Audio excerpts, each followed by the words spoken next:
Penderitaan warga Gaza pada faktanya tidak berakhir meski mereka mengevakuasi diri ke tengah maupun ke selatan. Pasalnya, fasilitas tempat pengungsian sangat terbatas dan berbagai penyakit merajalela. Dalam satu kasus, Badan Bantuan PBB untuk Pengungsi Palestina melaporkan bahwa lebih dari 600 orang berbagi satu toilet saja.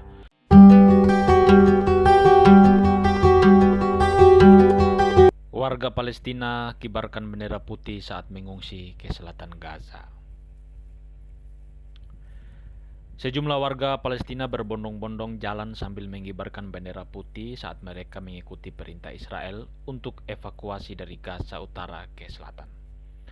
Dalam video yang dirilis pasukan pertahanan Israel IDF pada Selasa, tanggal 7 bulan 11, warga sipil yang terdiri dari anak-anak, perempuan, dan orang lanjut usia terlihat memegang kartu identitas mereka dan bendera putih sambil berjalan dalam jeda 4 jam yang diberikan militer Tel Aviv. Mereka melewati jalan Salah Eddin, satu dari dua jalan raya utama di Gaza yang menghubungkan utara dan selatan daerah kantong itu. Saya membawa ID saya karena saya diberitahu akan aman. Saya tidak tahu apakah saya akan diizinkan masuk atau tiba di selatan, kata Wedad Al-Ghoul yang membawa putranya berjalan 8 hingga 9 km atau sekitar 5 mil dari rumahnya di pesisir Gaza. Ola Al-Ghul, perempuan warga Gaza yang turut mengungsi, juga mengaku merasakan kengerian saat mereka diminta berjalan di antara jenazah yang bergelimpangan dan pasukan Israel yang bersiap menggempur kapan saja.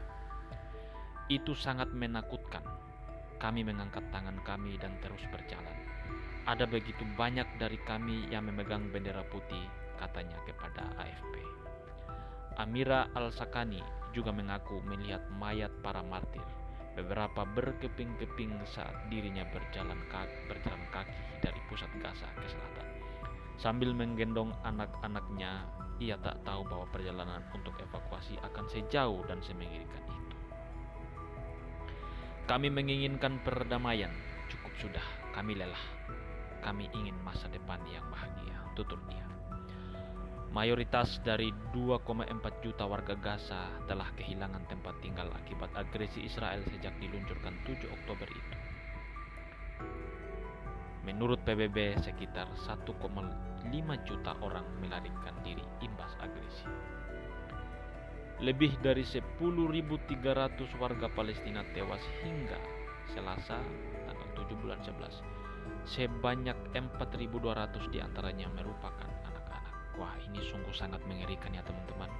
Kita harus berdoa untuk kenyataan ini. Ini sangat menyedihkan sekali karena banyak di antara mereka adalah warga sipil dan anak-anak yang sebetulnya secara hukum internasional mereka patut dan wajib dilindungi. Haitham Noureddin mengatakan kepada AFP bahwa dia berjalan 4 km bersama ibu dan kerabatnya sampai mereka tiba di kamp pengungsian Bureij Selatan.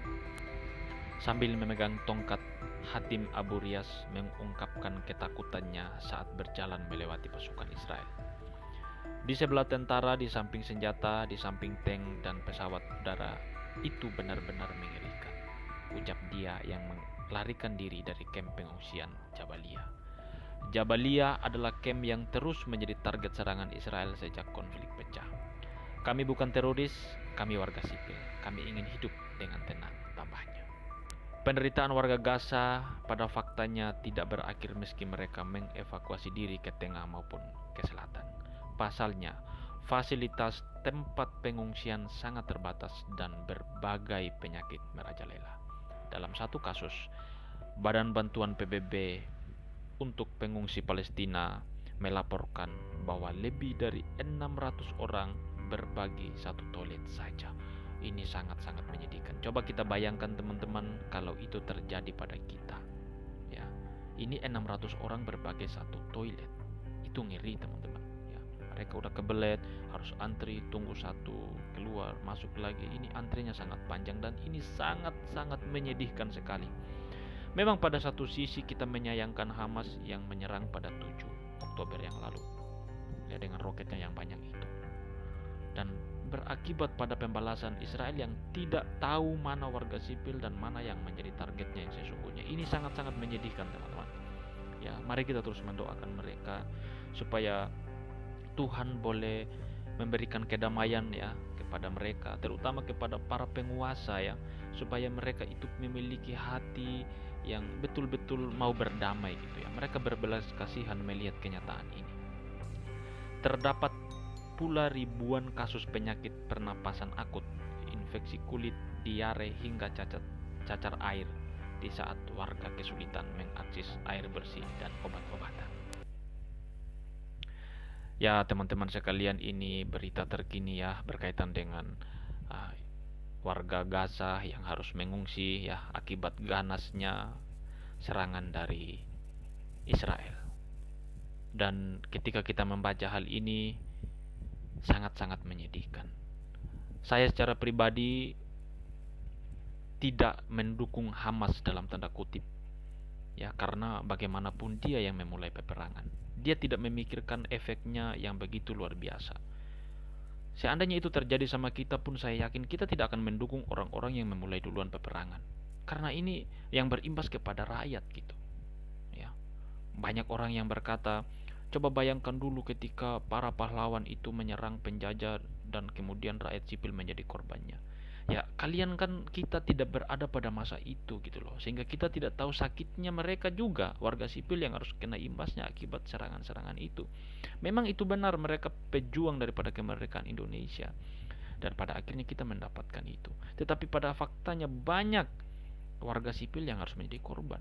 Nah, sekarang kita menyayangkan situasi ini, teman-teman. Ya, menyayangkan sekali.